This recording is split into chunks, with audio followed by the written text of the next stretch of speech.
अतीक अहमद से पुलिस की पूछताछ में बहुत बड़ा खुलासा हो रहा है। पुलिस सोर्सेस के मुताबिक पूछताछ में अतीक ने अपना जुर्म कबूला है। अतीक ने कबूला है उमेश पाल को मारने की पूरी प्लानिंग मेरी थी। अतीक ने कहा है उमेश पाल के खुलेआम बोलने से गलत मैसेज जा रहा था। दिन दहाड़े नहीं मारने पर नाम का खौफ होने के डर से यह मर्डर किया। और देखिए अगली बड़ी खबर, उमेश को उसके घर के बाहर पुलिस वालों के साथ मारने की मेरी प्लानिंग थी। ये अतीक अहमद ने कबूला है पुलिस की पूछताछ में। इलाहाबाद के लोगों को बताना था अतीक अभी जिंदा है, ये था मोटिव, ये था मकसद। अतीक अहमद ने बताया कि उसके कहने पर ही असद शूट आउट में शामिल हुआ, यानी उसका बेटा इस शूट आउट को अंजाम देगा। ये अतीक अहमद के कहने पर ही मुमकिन हो पाया। अतीक अहमद ने ही इसके लिए अपने बेटे को तैयार किया था।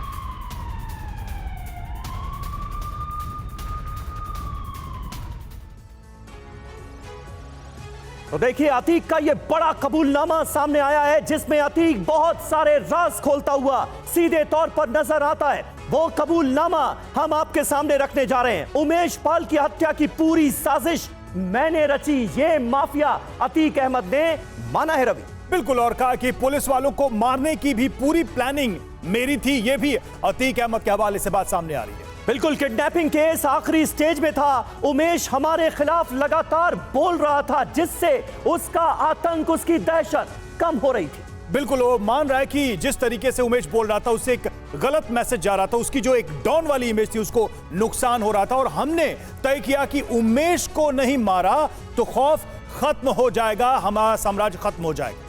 बिल्कुल, दिन दहाड़े हत्या से लोगों में दहशत फैलाना इस शूट आउट का बड़ा मकसद था। इलाहाबाद के लोगों को बताना था कि अतीक अभी जिंदा है, ये था मोटिव, ये था मकसद माफिया अतीक अहमद का, वो खुद कबूल कर रहा है। बिल्कुल, और देखिए अशरफ ने अतीक के कहने पर शूटर्स का इंतजाम किया था, ये भी वो मान रहा है। अतीक ने ही इंस्ट्रक्शंस दिए थे और शूटर से बरेली जेल में अशरफ मिला था, जिसके बाद ये पूरे हत्याकांड को, शूट आउट को अंजाम दिया गया था। यानी कि अगर पूरा हर तार को जोड़ लें, हर बयान को जोड़ लें तो समीर ये बात समझ में आती है कि अपना खौफ खत्म होता देख रहा था अतीक और उसको स्थापित करना था फिर से। बिल्कुल, यही वजह थी, यही सबसे बड़ा मोटिव था, यही सबसे बड़ा मकसद था और इस वजह से इस हत्याकांड को अंजाम दिया गया। हमारे दो सहयोगी इस वक्त हमारे साथ जुड़ रहे हैं। पंकज झा हमारे रोविंग एडिटर प्रयागराज थाने से हमारे साथ मौजूद हैं। इसके अलावा विपिन चौबे हमारे एक और सहयोगी हमारे साथ जुड़े हुए हैं धूमनगंज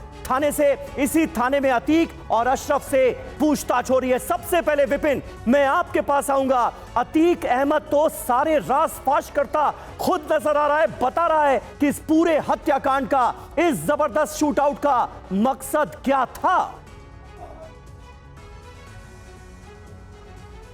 बिल्कुल सबेर, कल रात से लेकर और लगातार अभी सुबह भी पूछताछ हो रही है और एसटीएफ से लेकर उत्तर प्रदेश पुलिस जो इस पूरे ऑपरेशन को अंजाम दे रही थी, जिसने रिमांड पर लिया, वो लगातार पूछताछ कर रही है। कल रात से लेकर और अभी सुबह तक एक एक राज जो उसके सीने में दफन है वो सभी बेपर्दा करता हुआ नजर आ रहा है। पुलिस कर्मियों के तमाम सवालों के जवाब देता हुआ नजर आ रहा है। हालांकि खबर यह भी है कि बहुत सारे सवाल ऐसे भी थे जिनका हाँ या ना में जवाब दे रहा है। तो कई जगहों पर वो पूछताछ में सहयोग भी कर रहा है और कई जगहों पर कभी बीमारी का बहाना बनाता है, कभी अस्वस्थ होने का हवाला देता है और कभी चुपचाप बैठकर मामले को टालने की कोशिश करता है। लेकिन कल रात से जो पूछताछ हुई है, बीती रात लगभग 3 घंटे तक टॉप ऑफिशियल्स यहां पर मौजूद थे। बिल्कुल विपिन लौट रहा है। पंकज झा भी हमारे साथ इस वक्त जुड़े हैं। पंकज, आप शुरू से ये सारा प्रोसेस देख रहे हैं, चाहे पेशी का हो, इन्वेस्टिगेशन का हो, ये सारी चीजें हो रही हैं। लेकिन जो फैक्ट्स अब हम सामने रख रहे हैं दर्शकों के, एक बात तो तय है कि अभी भी मन में ये उम्मीद थी अतीक को कि कोई बड़ा कांड करके अपना टेरर हम फिर से प्रयागराज और आसपास स्थापित कर सकते हैं, ये उसको लग रहा था।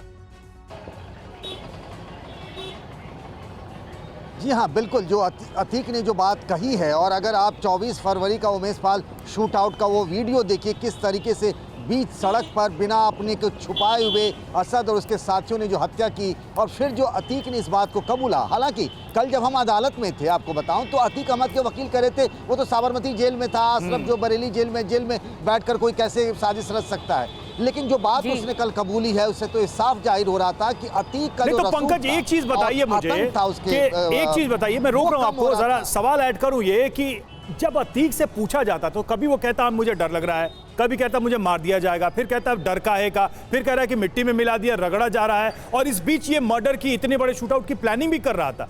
तो क्या वो एक डिसेप्शन तैयार कर रहा था, भ्रम फैला रहा था अपनी बातों से, बयानों से?